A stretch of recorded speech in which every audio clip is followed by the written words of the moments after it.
آدم هو الرحمن الرحيم هو الله الذي لا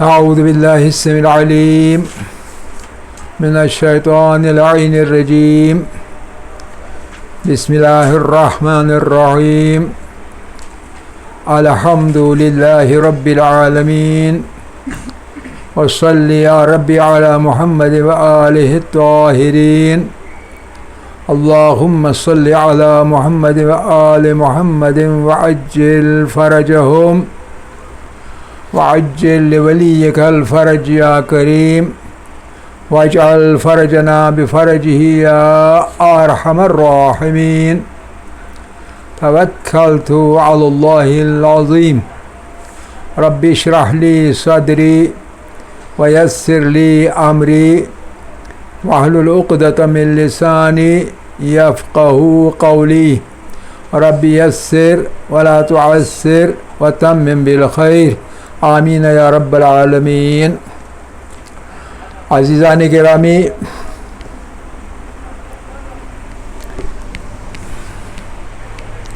علم کلام کے آج کے درس میں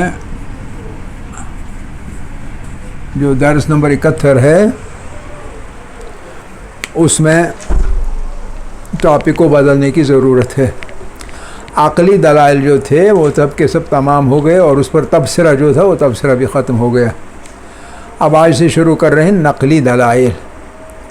تو نقلی دلائل کس چیز کو کہتے ہیں؟ نقلی دلائل ایسی دلیلوں کو کہتے ہیں جو کہ نقل کے ذریعے ہم تک پہنچی ہوں. نقلی دلائل یعنی جن کا ذریعہ ہم تک پہنچنے کا نقل ہو. نقل یعنی نقل کیا گیا ہے کسی سے. اللہ سے جب نقل کیا جائے گا تو قرآن کہلائے گا. پیغمبر اور ائمہ علیہ السلام سے جب نقل کیا جائے گا تو حدیث کہلائے گا. اور جب علماء، امام کے ساتھ علماء بھی، ان سب کا کسی مسئلے پر اجماع ہوگا، جمع ہو جائیں گے کسی رائے پر اور وہ نقل ہوئی ہوگی تو اس کو اجماع کہتے ہیں. اور ان 4 حدیثوں کے 3 ماخذ کے ساتھ چوتھا ماخذ جو ہے وہ ہے وہی چیز کا ہم نے ختم کیا، مباحث عقل. یہ 4 چیزیں، ایک قرآن، دوسرے حدیث، تیسرے اجماع اور چوتھے عقل. یہ 4 چیزیں دلیلوں کے ماخذ ہیں. کسی بھی حکم کو حاصل کرنے کے لیے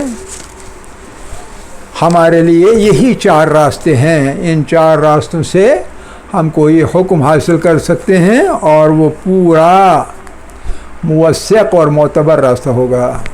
موثق اور معتبر خبر ہوگی، موثق اور معتبر حکم ہوگا. تو اس میں 3 چیزیں نقلی ہیں، 1 2 اور 3 دلائل نقلی ہیں اور ایک دلیل عقلی ہے. اس کا ہم نے مباحثہ ختم کیا. اب جو یہ نقلی دلائل ہیں، تو نقلی دلائل کا جو مصدر ہے، ماخذ ہے، اس کا ان میں سے اساسی مصدر اساسی یعنی بنیادی مصدر اساسی جو ہے وہ قرآن ہے. مصدر اساسی نقلی دلائل کا قرآن ہے. اس لیے ابتدا ہم اسی سے کریں گے. نقلی دلائل میں ابتدا کریں گے اسی سے، قرآن سے. قرآن کی خصوصیت یہ ہے کہ اس میں آیات کو اس طریقے سے پیش کیا گیا ہے، اس طریقے سے ہمارے لیے پیش کیا گیا ہے تاکہ اس مصدر اساسی سے یعنی قرآن سے اس طریقے سے آیات کو پیش کیا گیا ہے کہ وہ آیات جو ہیں وہ آیات ہماری رہنمائی کرتی ہیں ذات پروردگار کی طرف، ذات پروردگار کی طرف. اور ذات پروردگار کی طرف جب آپ کو راستہ دکھایا جائے گا، آپ اس راستے پر چل پڑیں گے تو اسی کا نام ہے توحید. اس کا نام ہے توحید. یعنی قرآن میں آیات الہی کا مقصد آپ کی رہنمائی کرنی ہے ذات پروردگار کی طرف. اور جب آپ نے یہ راستہ شروع کیا، چلنا شروع کیا، تو ہم کہہ رہے ہیں کہ آپ توحید کی طرف جا رہے ہیں. لیکن اس کے لیے ایک بہت بڑا آبسٹرکشن ہے، ایک بہت بڑی رکاوٹ ہے. اور وہ بہت بڑی رکاوٹ کیا ہے؟ وہ بہت بڑی رکاوٹ ہے کہ ہمارے اندر غیر اللہ کی امیدیں ہم نے باندھی ہوئی ہوتی ہیں. ہمارا جو رخ ہوتا ہے اس درس سے پہلے، ہمارا رخ ہمیشہ، انسانوں کا رخ ہمیشہ غیر اللہ کی طرف ہوتا ہے. اور غیر اللہ سے پہلے جو غیر اللہ کا بیچ میں پردہ ہے، حجاب ہے، اس حجاب کو اٹھنا لازم ہے. جب تک نہ وہ اٹھے گا پردہ، بیچ والا حجاب، اور حجاب کون سا حجاب ہے؟ غیر اللہ والا حجاب. جب تک یہ پردہ نہ اٹھے گا، جب تک نہ یہ رکاوٹ دور ہو جائے گی، جب تک نہ یہ آبسٹرکشن آپ ہٹائیں گے، تب تک آپ اس راستے پہ چل نہیں سکتے ہیں توحید کی طرف. لہذا توحید کے لیے لازم ہے، پری کنڈیشن ہے، پری ریکوزٹ ہے. کیا چیز؟ کہ انسان نفی کرے کن چیز کی؟ تمام غیر اللہ کی، غیر الہی جو تصورات ہیں ان کی نفی پہلے کرنی ہے. جب وہ نفی ہو جائے گی تو حجاب دور ہو جائے گا، پھر آپ کا راستہ آسان ہو جائے گا. سمجھ رہے ہیں؟ گویا پھر آپ کو جو معرفت ہوگی وہ معرفت بھی جلدی ملے گی، جس حد تک ہونی ہے اسی حد تک، لیکن ملے گی. جب تک بیچ میں یہ حجابات ہیں، یہ حجاب ہے، تب تک آپ توحید کے راستے پر نہ چل سکیں گے، نہ توحید کے مرکز تک پہنچ سکیں گے. سمجھ رہے کہ نہیں ہے؟ اچھا، گویا پہلی چیز جو ہے وہ ہے پروردگاران باطل. پروردگار جو ہیں، پروردگار ایک ہے پروردگار صحیح، پروردگار اصلی جس کو ہم اللہ کہتے ہیں. دوسرے ہیں پروردگار باطل، پروردگاران باطل، وہ جمع میں ہے، اور یہ جو پروردگار ہے وہ واحد میں ہے. لیکن پروردگاران باطل جو ہے وہ جمع کے صیغے کے اندر بہت سارے ہوتے ہیں. ان کا حجاب دور ہونا چاہیے، ان کی نفی ہونی چاہیے. اور اسی لیے کلمے کا شروعات جو ہوتا ہے وہ ہوتا ہے لا الہ، کوئی خدا نہیں، کوئی معبود نہیں، معبود کوئی نہیں. قصہ ختم، حجاب ختم ہو جائے گا.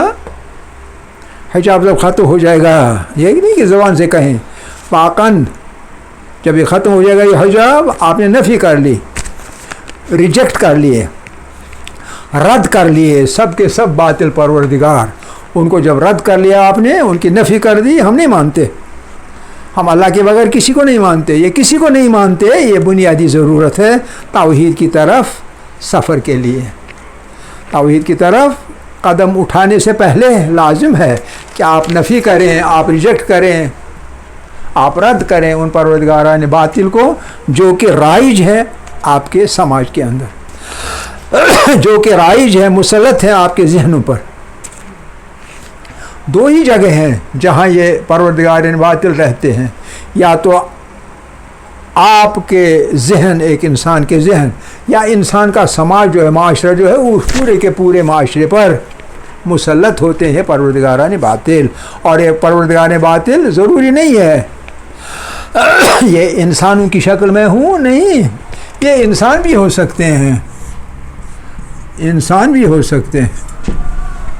یزید ایک پروردگار باطل تھا ان لوگوں کے لیے جو اس کی طبیعت میں تھے، ایک انسان تھا، لیکن کبھی انسان نہیں بلکہ کرسی ہوتی ہے، اقتدار ہوتا ہے، کرسی اور اقتدار ہوتا ہے، جو کہ یزید نے جما لیا تھا اپنے لیے معاویہ کے ذریعے سے. سمجھ رہے ہیں کہ نہیں؟ تو گویا ہمیشہ انسان نہیں ہوتے ہیں پروردگار باطل.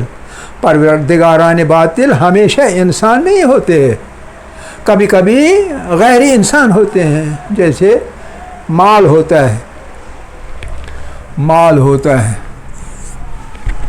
جاہ و جلال ہوتا ہے، جاہ و جلال ہوتا ہے. اور کبھی اپنا انسان کا اپنے کے ساتھ محبت ہوتا ہے، حب نفس ہوتا ہے. آپ کو اپنے سے اتنی محبت ہے کہ آپ اسی کے ہو گئے ہیں، اپنے آپ کے. انا پرستی، حب نفس اور انا پرستی، انانیت جسے کہتے ہیں. انانیت یعنی میں ہوں پتہ نہیں کیا ہوں. سمجھے گی نا؟ ان چیزوں کو اہمیت دیتا ہے انسان خدا کو چھوڑ کے، اور یہی چیزیں غیر اللہ ہیں. یہی چیزیں پروردگاران باطل ہیں. باطل پروردگار ہیں یہ سب کے سب. صحیح ہے کہ نہیں؟ مال جمع کرتے جا رہے ہیں. جب تک آدمی مرنے تک پہنچتا ہے تک اسے بہت مال جمع کیا ہوتا ہے جس کی اس نے ضرورت بھی نہیں ہوتی. اپنے بچوں کے لیے، بچوں کے بچوں کے لیے جاگیردار بنے ہوتے ہیں، سرمایہ دار بنے ہوتے ہیں، پتہ نہیں کتنا مال اکٹھا کیا ہوتا ہے. یہ بھی پروردگار باطل ہے. اور اسی طرح ایک اور چیز پروردگار باطل ہے، اور وہ بھی اہم کام کرتا ہے، اور وہ ہے عصبیت. عصبیت کیا ہوتا ہے؟ عصبیت ہوتا ہے آپ اپنے قبیلے، اپنے وطن کے ساتھ، اپنے ہم وطنوں کے ساتھ زیادہ محبت رکھتے ہیں اوروں کے مقابلے میں. عرب لوگ عجم والوں کو نیچی نظر سے دیکھتے ہیں. ٹھیک ہے کہ نہیں؟ میر ڈار لوگوں کو نیچی نظر سے دیکھتے ہیں. صحیح ہے کہ نہیں؟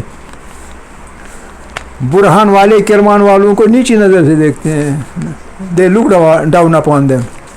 گویا ہم نے اپنے معاشرے کو مختلف طبقوں میں بانٹا ہوا ہے، اور اپنا طبقہ جو ہے اسے طاقتور سمجھتے ہیں، ذی عزت سمجھتے ہیں. اپنے طبقے کو اصل سمجھتے ہیں، باقی طبقوں کو نچلی نظر سے دیکھتے ہیں، پست نظر سے دیکھتے ہیں، ان کو کوئی اہمیت نہیں دیتے. ہندوستانی سری لنکا والوں سے نفرت کرتے ہیں، سری لنکا والے برمیز کے ساتھ نفرت کرتے ہیں، انگریز غیر انگریز کے ساتھ. رنگ وائٹس جو ہیں وہ بلیکس کو نفرت سے دیکھتے ہیں، حسد کے ساتھ دیکھتے ہیں، عصبیت کے ساتھ دیکھتے ہیں، ڈسکرمنیشن کرتے ہیں، پریجوڈس پایا جاتا ہے. تو یہ سب چیزیں ڈسکرمنیشن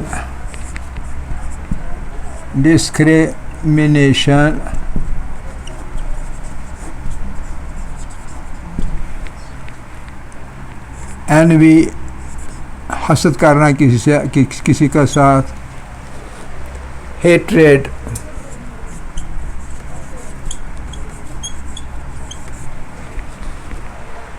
clans and families،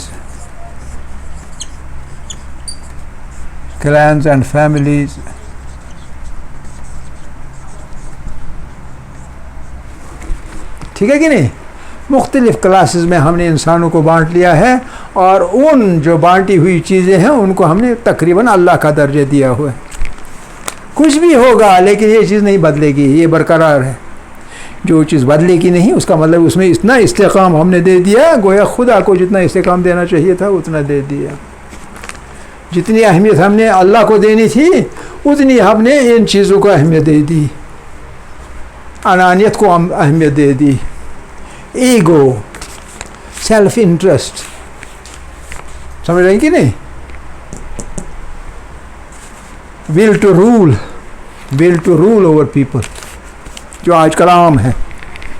حالانکہ ہمارے علماء بھی اب لوگوں پہ حکومت چلانا پسند کرتے ہیں.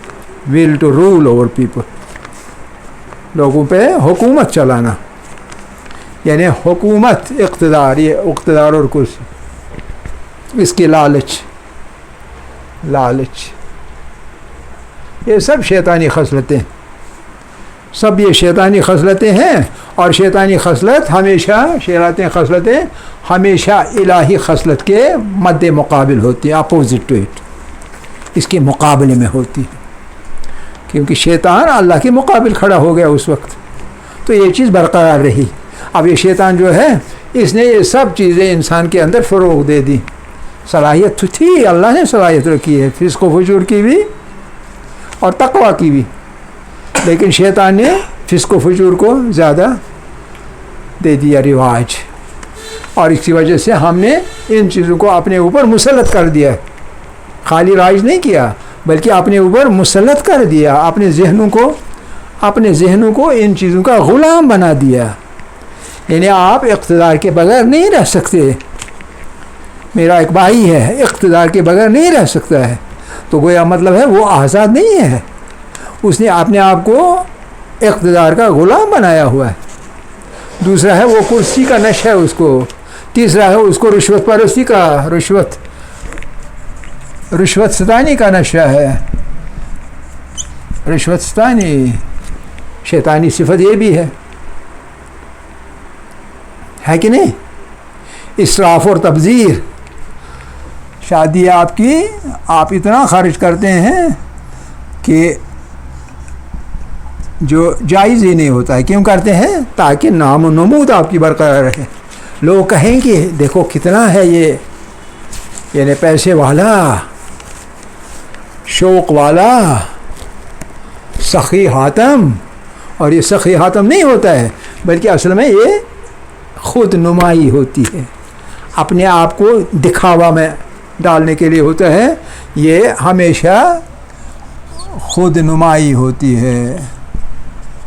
جو لوگ سخی حاتم ہوتے ہیں وہ کسی کو خبر کیے بنا، کسی کو بتائے بنا غریبوں کی مدد کرتے ہیں، کسی کو پتہ ہی نہیں چلتا ہے جب وہ مدد کرتے ہیں لوگوں کی، وہ سخی حاتم ہوتے ہیں۔ لیکن یہ والے لوگ جو ہوتے ہیں یہ سخی حاتم نہیں ہوتے ہیں، نام و نمود کے مت والے ہوتے ہیں، ٹھیک ہے کہ نہیں؟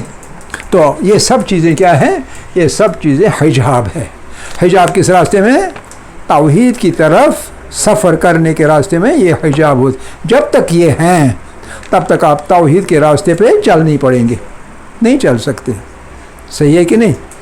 تو لہٰذا پہلی چیز جو ہے وہ یہ ہے کہ ان حجابات کا اٹھنا لازم ہے، باطل پروردگاروں کی نفی کرنا لازم ہے، لا الہ کہنا لازم ہے، اس کے بعد ہی آپ کہہ سکتے ہیں الا اللہ۔ الا اللہ بعد میں ہے، پہلا درجہ ہے لا الہ، کوئی معبود نہیں، میں کسی چیز کو مانتا نہیں، کسی چیز کو قدر و قیمت کی نگاہ سے نہیں دیکھتا، اگر دیکھتا ہوں صرف پروردگار، اصلی پروردگار کو۔ اس لیے کہتے ہیں وہ شخص جو کہ محبت کرے اپنے اہل و عیال کے ساتھ، اپنے بیٹوں کے ساتھ، اپنی اولاد کے ساتھ، اپنے بھائیوں کے ساتھ، کا حب اللہ، اتنی محبت کرے جتنا کہ اللہ کی محبت ہونی چاہیے، تو اس کا توحید اس کی جو ہے وہ خالص نہیں ہے۔ سب سے زیادہ حب کس چیز کا ہونا چاہیے؟ اپنے خالق کا، اپنے پروردگار کا، جس نے پیدا کیا، جس نے روزی دے دی، جس نے صحت دے دی، جس نے سب کچھ دے دیا، اس کی نعمتوں کا کوئی احساس ہی نہیں، کوئی پتہ ہی نہیں ہوتا، پتہ نہیں کتنا، شمار میں نہیں آ سکتے، صحیح ہے نا؟ تو لہٰذا اس کا جتنا خیال رہنا چاہیے اتنا کسی اور چیز کا خیال نہیں رہنا چاہیے، ٹھیک ہے کہ نہیں؟ تو یہ پہلا مسئلہ ہے۔ دوسرا مسئلہ یہ جو ہے اس چیز میں نقلی دلائل کے اندر دوسری چیز جو ہے وہ دوسری چیز یہ ہے کہ قرآن نے بھی یہ تھا نمبر 1، اور نمبر 2 قرآن نے بھی عقل اور فطرت سلیم، یعنی نیک فطرت انسان کی، سلیم یعنی نیک، سالم، ٹوٹی ہوئی فطرت نہیں، سالم فطرت، صحیح فطرت، انسانی فطرت، اس کو اپیل کیا ہوا ہے اپنے قرآن کی آیتوں کے اندر۔ یہ جہاں بھی آرگومنٹس ہیں وہ آرگومنٹس کیا کرتے ہیں؟ سٹیمولیٹ کرتے ہیں انسان کی عقل کو اور اس کی فطرت سلیم کو، طبع سلیم کو، اس کے اندر جو نیکی کا حصہ ہے اس نیکی کے حصے کو ابھارتی ہیں اور سوال کرتے ہیں۔ یہ آیات سمجھ کہ نہیں؟ تو اس چیز کو جب ابھارتی ہیں تو آپ قرآن پڑھتے قرآن کی آیات پڑھتے وہ آیتیں آپ کے دل میں چبھتی ہیں، جب چبھتی ہیں تو آپ سیٹسفائی ہو جاتے ہیں، مطمئن ہو جاتے ہیں اس دلیل سے جو کہ قرآن میں دی گئی ہے، بلکہ دی گئی ہیں جگہ جگہ، دلیلیں دی گئی ہیں، چونکہ عقل سلیم اور فطرت سلیم کو اپیل کیا گیا ہے، اس کا فائدہ اٹھایا گیا اللہ جل سبحانہ کی طرف سے، اس لیے وہ دلائل ایک دم سے انسان کے وجود میں اتریں گی، بشرطے کہ آپ عربی زبان جانتے ہوں، نہ جانتے ہوں تو کچھ نہیں اترے گا، اس لیے لازم ہے کہ عربی سیکھیں۔ تو جب آپ آدمی عربی سیکھا ہوا ہو اور پھر وہ آیتیں پڑھیں تو اس کے اندر ایک طوفان پیدا ہو جاتا ہے، اس کے اندر ایک انقلاب برپا ہوتا ہے، اس کے اندر ایک ٹرانسفارمیشن ہو جاتی ہے، ٹھیک ہے کہ نہیں؟ تو یہ ہے دوسرا پوائنٹ۔ مثال کے طور پر ایک آیت لیتے ہیں، ایک آیت، آج اسی پہ بحث ختم کریں گے۔ ام اتخذوا، کیا انہوں نے پکڑ لیے، من دون ہی، اس کے بغیر، دون ہی اس کے بغیر، من دون اس کے بغیر یعنی اللہ کے بغیر، ام اتخذوا من دون ہی آلہتن،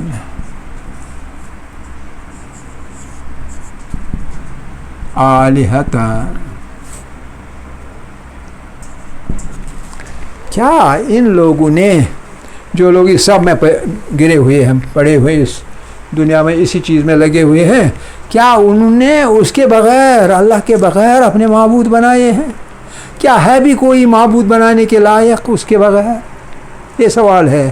جو ہی آپ عربی میں یہ پڑھیں گے، عربی جانے ہوئے، تو آپ کے اندر ایک تغیر پیدا ہو جائے گا۔ کیسے ہو سکتا ہے آپ ایک ایسی چیز کو اپنا الہ بناتے ہیں، اپنا معبود بناتے ہیں جو کہ اس قابل ہے ہی نہیں، اور ایک نہیں بنائے ہیں، آلہتن بہت سارے بنائے ہیں، بہت سارے، یہ سب کے سب آپ نے اپنے معبود بنائے ہوئے ہیں۔ کیسے ہو سکتا ہے؟ اگر ایسا بنایا ہے ان لوگوں نے، یا رسول اللہ قل، آپ ان سے کہیں، قل ہاتو، ذرا آ جاؤ، لے آؤ، برہانکم، اپنی دلائل، قل ہاتو برہانکم، آپ اپنی دلائل لے آؤ، ہم بھی سنیں۔ کون سے دلائل آپ کے پاس ہیں کہ آپ نے اللہ کو چھوڑ کے، جو اصل ہے، جو صاحب قدرت ہے، جو دینے والا ہے، جو حاجتیں پوری کرنے والا ہے، اس کو چھوڑ کے، جس نے آپ کو پیدا کیا اور پھر تمام قسم کی نعمات آپ کو میسر رکھی، اس کو چھوڑ کے آپ نے ان چیزوں کو اپنا خدا بنایا؟ یہ کون سی عقل ہے؟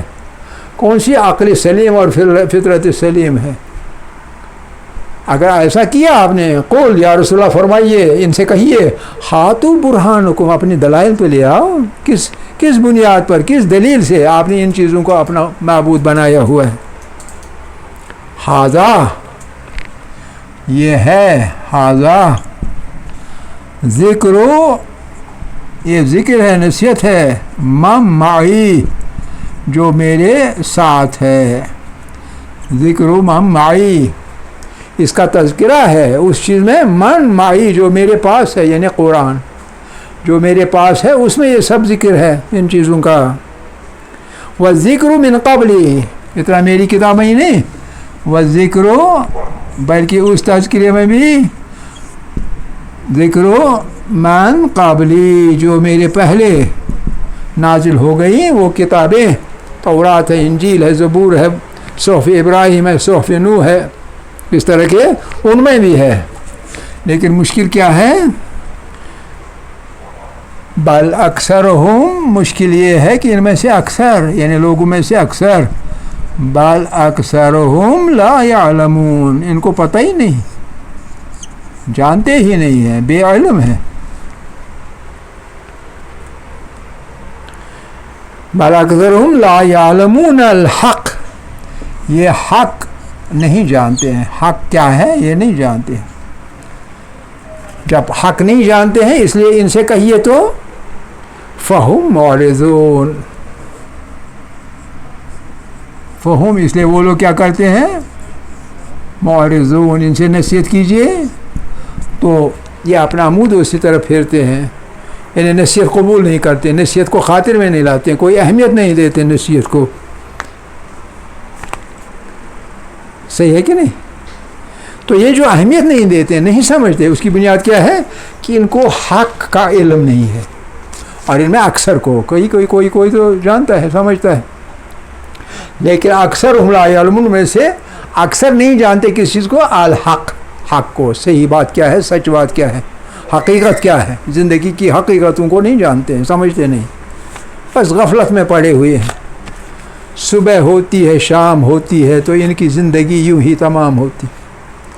ان کا طریقہ یہ ہے، صبح گزارتے ہیں، شام تک زندہ رہتی ہے، ادھر ادھر ادھر ادھر، اور شام ہوتی ہے، صبح ہوتی ہے، شام ہوتی ہے، زندگی یوں ہی، پتہ ہی نہیں چلتا ان کو جب تک ان کو موت آتی. الہاکم التکاثر حتی زرتم المقابر، جب تک کہ مقبرے تک پہنچتے. صحیح کہ نہیں؟ تو یہ ہے دلیل، یہ ہے آرگومنٹ اللہ کا. اس کو غور سے پڑھیے، غور سے سمجھیے، آپ اپنے اندر ایک تبدیلی پائیں گے. اور یہ تبدیلی زیادہ کب ہوگی؟ جبکہ دوسرا یہ والی آیت جو ہے انبیاء کی، سورہ انبیاء کی 24ویں آیت، اور اس کے بعد مائدہ کی 75ویں آیت، اس سے آپ کو زیادہ ہی لطف آئے گا. اور وہ کون سی ہے؟ قل. آپ ان سے کہیے، قل پوچھئے یا کہیے، قل اتعبدون، کیا یہ عبادت کرتے ہیں، معبود بنائے ہوئے ہیں کن چیز کو، من دون اللہ، اللہ کے بغیر اوروں کو، من دون اللہ، اللہ کے بغیر اوروں کو عبادت کرتے ہیں، ان کی عبادت کرتے ہیں. لیکن وہ کون سے ہیں؟ کن لوگوں کی عبادت کرتے ہیں، کن چیزوں کی عبادت کرتے ہیں؟ ما لا یملک، جس میں قدرت نہیں یا جن میں قدرت نہیں. ما لا یملک، قدرت نہیں ہے. ما لا یملک لکھم، آپ کے لیے ان میں قدرت نہیں ہے کس چیز کی، ضرر ولا نفع، نہ آپ کو وہ ضرر پہنچا سکتے ہیں اور نہ نفع پہنچ سکتے ہیں. ولا نفع، نہ کوئی آپ کو ان سے کوئی نفع پہنچ سکتے ہیں اور نہ نقصان. ایسی چیزوں کی عبادت کرتے ہیں، ایسی چیزوں کے پیچھے پڑتے ہیں، ایسی چیزوں کے مخمص سے پڑے ہوئے ہیں کہ نہ ان سے کوئی فائدہ ہے نہ کوئی نقصان. آپ ان سب چیزوں کو نہیں مانیں گے تو کیا نقصان ہو جائے گا آپ کا؟ نہیں ہو جائے گا.